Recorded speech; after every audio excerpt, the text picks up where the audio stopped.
Sapete qual è la destinazione che è cresciuta maggiormente quest'anno, destinazione turistica? In Veneto, le colline del Prosecco. Le colline del Prosecco quest'anno sono quelle che hanno performato meglio l'incremento di turisti. Crescono più che a Venezia i turisti sulle colline del Prosecco. Un dato che il presidente del Veneto ha sottolineato ieri a Valdobbiadene parlando di opportunità economiche alternative al Prosecco. Un prodotto peraltro che continua a crescere stando agli ultimi dati.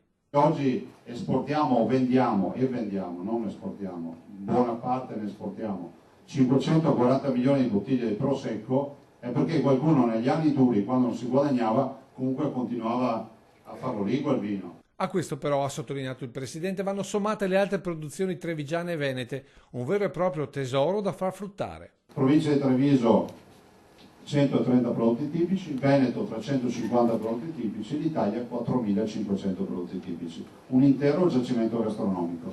Vi dico questo non per farvi notare che so i numeri, ma per dirvi un'altra roba, che la prima industria in Veneto, a dispetto di quello che si possa pensare, è il turismo. Un settore che tra queste colline sarà ulteriormente incentivato con l'UNESCO.